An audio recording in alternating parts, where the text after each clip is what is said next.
안녕하세요 여러분. 조신영 변호사의 법률 이야기에 오신 것을 환영합니다. 오늘은 사기죄에 대해서 알아보겠습니다. 흔히들 사기라고 하면 돈을 떼이는 일을 떠올리실 것 같은데요. 그렇다면 단순히 빌린 돈을 갚지 않은 것과는 어떤 차이가 있을까요?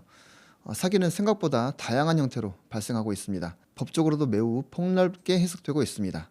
사기죄는 형법 제347조에 따라 사람을 기망해 재물이나 재산상의 이익을 취득하는 경우 성립합니다. 여기서 기망이란 상대방을 속이는 행위를 말합니다. 단순한 거짓말이 아니라 속여서 상대방의 판단을 흐리게 하고 그로 인해 어떤 재산적 처분을 하게 만드는 것이 주요 핵심입니다. 예를 들어 실제로 물건을 보낼 의사가 없거나 능력이 없음에도 온라인 중고거래 앱에 판매글을 올려 돈만 받고 잠적한 경우이거나 또는 처음부터 갚을 의사가 없이 친구로부터 급히 병원비가 필요하다는 거짓말을 하고 돈을 빌린 경우 등이 대표적인 예이겠습니다. 사기죄는 고의와 기망 그리고 그에 따른 재산적 이익의 취득이라는 세 가지 요건이 충족되어야 합니다. 특히 기망과 처분행위가 있었는지 여부가 중요합니다. 상대방이 거짓 정보에 속아 어떤 처분을 했고 그 결과로 가해자가 이익을 얻었다면 사기죄가 성립하는 구조입니다. 사기에는 여러 유형이 있지만 특히 최근 몇 년간 빈번하게 발생하며 사회적 문제가 된 것은 전기통신금융사기, 전세사기, 그리고 컴퓨터 등 사용사기 등이 있습니다. 전기통신금융사기는 다들 잘 알고 계시겠지만 보이스피싱이나 스미싱 문자 사기가 이에 해당됩니다. 전화를 통해 금융기관이나 수사기관을 사칭하거나 문자를 통해 악성 링크를 접속하게 만들어 개인정보나 금전을 편취하는 방식입니다. 전세사기는 주로 임대인이 임차인에게 보증금을 편취할 의도로 허위의 계약을 체결하거나 이미 담보가 잡힌 부동산에 대해서 정상 계약인 것처럼 속이는 형태로 이루어집니다. 최근 빈번하게 발생하고 있고 그래서 사회적 문제가 되고 있는 범죄 중에 하나입니다. 컴퓨터 등 사용 사기는 컴퓨터와 같은 정보 처리 장치를 이용해서 재산상의 이익을 취득하는 범죄입니다. 악성 코드 침투로 계좌 정보를 탈취하거나 허위의 정보 또는 부정한 명령을 입력하여 재산상의 이익을 취하는 것이 대표적인 예입니다. 이는 형법 제347조의 2에 따라 10년 이하의 징역 또는 2천만 원 이하의 벌금에 처해지게 됩니다.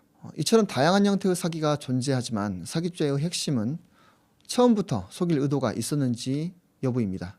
그리고 그로 인해 피해자가 착오에 빠져 재산상 처분 행위를 했는지가 사기죄의 성립 기준이 되겠습니다.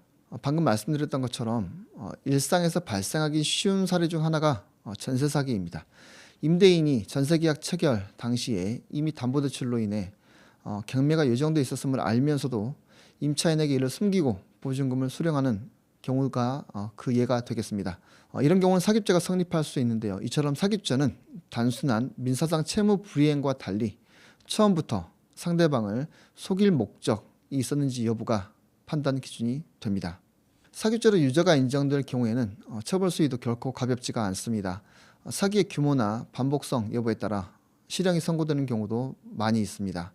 만약 사기 행위가 조직적으로 이루어졌다거나 피해 규모가 크다면 특정 경제범죄 가중처벌 등에 관한 법률에 따라서 가중처벌될 수 있습니다.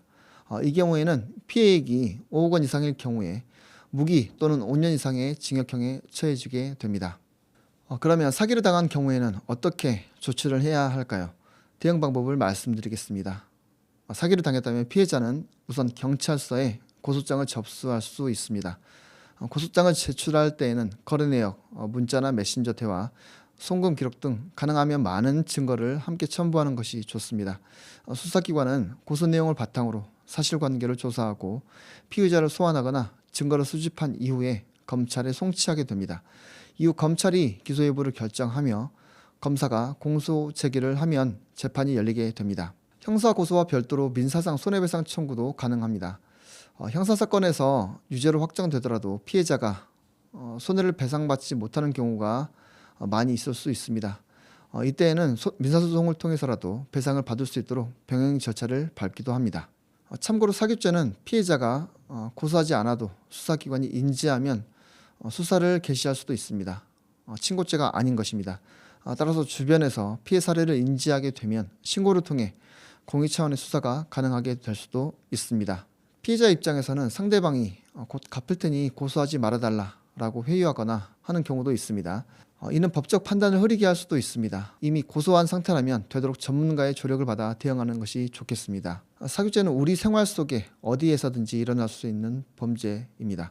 모르는 사이에서만 일어나는 것이 아니라 평소 가깝게 지내는 지인들 사이에서도 발생할 수 있습니다. 그렇기 때문에 단순한 금전 문제로 넘기기보다는 상대방의 태도, 말과 행동 등을 살펴야겠고 계약서나 대화 기록 등을 살펴서 꼼꼼히 확인하고 만약 의심스러운 부분이 있다면 법률적인 방법을 취하는 것도 좋을 것입니다. 오늘 방송에서는 사기죄가 어떤 경우에 성립하는지, 어떤 사례들이 해당되는지, 그리고 피해를 입었을 때 어떻게 조치해야 하는지에 대해서 알아보았습니다. 사기는 처벌을 위한 요건을 갖추는 것도 중요하지만 무엇보다 예방이 더 중요할 것입니다. 낯선 사람과의 금전 거래, 확인되지 않은 투자 권유, 믿기 힘든 조건의 계약 등은 항상 조심해야 하겠습니다. 혹시라도 피해를 입으셨다면 혼자 고민하지 마시고 법률 전문가에게 상담을 요청하시는 것을 추천드립니다. 오늘 내용이 여러분에게 도움이 되었기를 바랍니다. 지금까지 법률사무소 약속의 조신영 변호사였습니다. 감사합니다.